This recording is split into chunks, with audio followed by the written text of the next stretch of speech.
ہے, سب سے پہلا درجہ ان کا ہے. اور پھر آگے فرمایا من المہاجرین والانصار, مہاجرین میں سے اور انصار میں سے, والذین اتبعوہم باحسان, اور جنہوں نے ان صحابہ کی پیروی کی. اگر کوئی اسلام قبول کرنے میں نبی پاک صلی اللہ علیہ وآلہ وسلم کی اتباع کرنے میں صحابہ کا راستہ نہیں لیتا, قرآن کہتا ہے والذین اتبعوہم باحسان فإن آمنوا بمثل ما آمنتم به فقد اهتدوا. اگر تم ایمان لاؤ جیسے صحابہ ایمان لائے تھے, جس چیز پر صحابہ ایمان لائے تھے, پھر ہدایت یافتہ ہو. وہ کافر تھے, منافقین, رسول پاک صلی اللہ علیہ وآلہ وسلم کی محفلوں میں آ کے بیٹھ جاتے, نعرے لگاتے یا رسول اللہ ہم ساتھ ہیں, ہم نے اسلام قبول کر لیا. اللہ نے فرمایا, اور مکہ کے عرب کافروں کو کہا جاتا اسلام لے کے آؤ, اذا قیل لهم آمنوا کما آمن الناس, انہیں کہا جاتا ایمان لاؤ جیسے بلال ایمان لائے, جیسے سمیہ ایمان لائیں, جیسے صدیقہ ایمان لائیں, جیسے ابو بکر و عمر فاروق ایمان لائے, جیسے طلحہ و زبیر ایمان لائے, ایسے ایمان لے کر کے آؤ. عرب کے کافر کہتے یہ تو غلام ہیں, یہ نااہل ہیں, ہم سردار ہیں. آمنوا کما آمن السفہاء, ان بے وقوفوں کی طرح ایمان لائیں. تو اللہ نے کہا الا انہم هم السفہاء, خبردار صحابہ کو بے وقوف کہنے کی ضرورت نہیں ہے, تم خود بے وقوف ہو.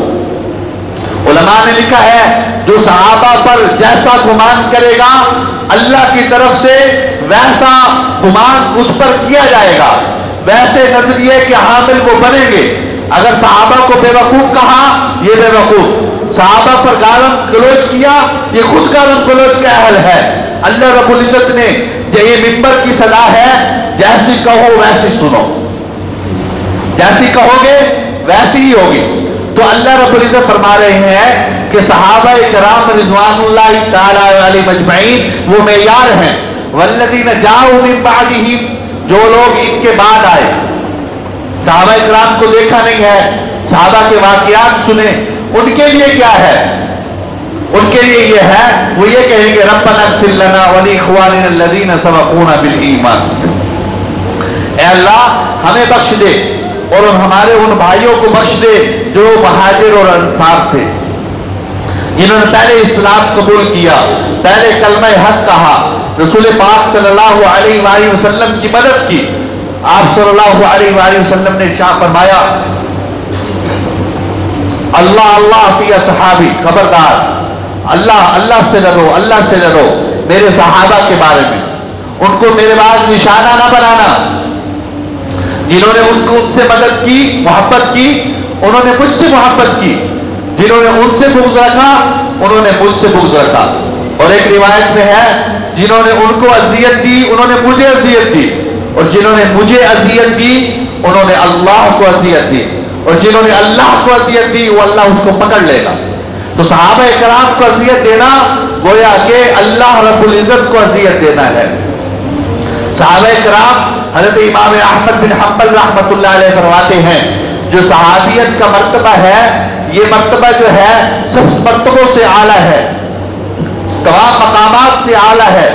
اور صحابہ کرام رضوان اللہ تعالی علیہ مجمعین کی ایک ساتھ ایک گھڑی کا دیکھ لینا, امام نووی رحمۃ اللہ نے لکھا ایک گھڑی رسول پاک صلی اللہ علیہ وسلم کو نظر بھر کے دیکھ لینا اور پھر وہ صحابی چلا گیا, زندگی میں کبھی وہ واپس نہیں آیا.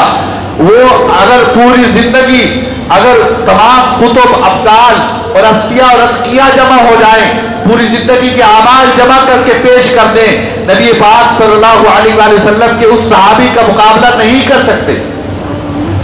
حضرت عبداللہ ابن عباس فرماتے ہیں اللہ رب العزت نے یہ ارشاد فرمایا قل الحمد للہ وسلام علی عبادہ الذین اصطفیٰ, آپ فرمائے پیغمبر آپ فرما دیجیے الحمدللہ تمام تعریف اللہ کے لیے ہے, اور سلام ہو ان لوگوں پر جن کو اللہ رب العزت نے چنا. اللہ رب العزت نے کن کو چنا؟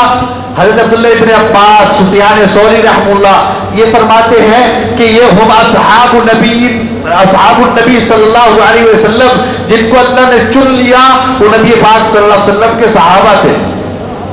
اللہ نے حکم دیا کہ ان پر سلام بھیجا جائے, ان کے لیے استغفار کیا جائے. سب سے پہلا حق یہ ہے. دوسرا حق کیا ہے؟ دوسرا حق یہ ہے ان کو امت میں سب سے بڑا فقیہ اور دین کو سب سے زیادہ سمجھنے والے کون تھے؟ وہ صحابہ کرام رضوان اللہ تعالی علیہ مجمعین تھے. اور سب سے زیادہ نیکوکار کون تھے؟ وہ صحابہ کرام رضوان اللہ تعالی علیہ مجمعین تھے. ان کو نیک سمجھا جائے.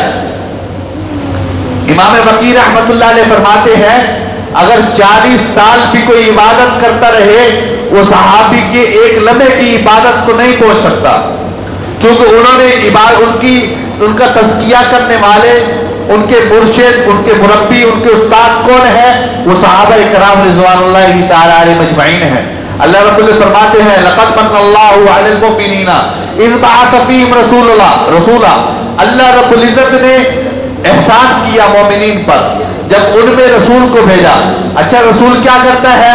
یتلو علیہم آیاتہ ویزکیہم ویعلمہم الکتاب والحکمہ. اللہ کا رسول وہ ان کو قرآن پڑھ کے سناتا ہے، ان کو جو ہے قرآن کی احکامات سکھاتا ہے اور ان کے دل کو صاف کرتا ہے، ان کا تزکیہ نفس کرتا ہے. امام مالک رحمت اللہ علیہ فرماتے ہیں جو صحابہ کرام کو نشانہ بناتا ہے دراصل وہ نبی پاک صلی اللہ علیہ وآلہ وسلم کی ذات کو نشانہ بناتا ہے. کیوں؟ اس لیے کہ وہ چاہتا تھا نبی کو گالی دے. یہود و نصارہ انبیاء کو قتل کیا، انبیاء کو گالیاں دیتے تھے، انبیاء کو برا بھلا کہتے تھے. تو جنہوں نے جو صحابہ کو گالی دیتا ہے وہ نبی کو گالی دینا چاہتا تھا لیکن فلم یمکنہم، لیکن اس کی طاقت نہیں تھی وہ پیغمبر صلی اللہ علیہ وآلہ وسلم پر اعتراض کر سکے.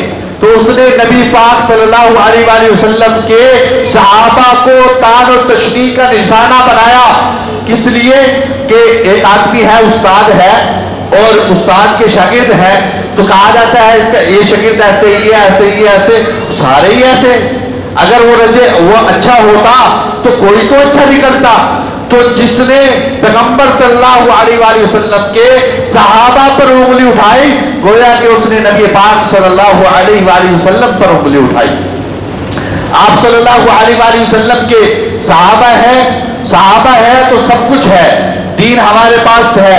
تو صحابہ کرام رضوان اللہ تعالی علیہ مجمعین کی وساطت سے اللہ رب العزت فرماتے ہیں قیامت کا روز ہوگا اور سارے لوگ موجود ہوں گے، ہر ایک نفس نفسی کے عالم کے اندر ہوگا، لیکن صحابہ کہاں ہوں گے اس وقت؟ یوم لا یخزی اللہ النبی والذین آمنوا معہ. اللہ قیامت کے دن نبی پاک صلی اللہ علیہ وسلم کو رسوا نہیں کریں گے. اچھا صرف نبی کو رسوا نہیں کریں گے، نہیں، جو نبی صلی اللہ علیہ وسلم کے ساتھ ایمان لانے والے صحابہ تھے ان کو بھی رسوا نہیں کریں گے. اور وہ کیسے ہوں گے قیامت کے دن؟ ہر ایک اندھیروں میں ہوگا، ہر ایک نفس نفسی کے عالم میں ہوگا. لیکن صحابہ کرام کے بارے میں بتایا نورہم یسعی بین ایدیہم وبایمانہم، اور صحابہ کے سامنے روشنیاں ہوگی اور نور ہوگا. اللہ رب العزت اور ایک حدیث سے بات میں آتا ہے جو صحابی جہاں پہ دفن ہوگا قیامت کے دن اس قبرستان اور عراق والوں کے لیے قائد بنا کے اٹھایا جائے گا اور اس صحابی پر نور کا ایک جھنڈا ہوگا اور وہ لوگ اس صحابی کے ساتھ چل رہے ہوں گے.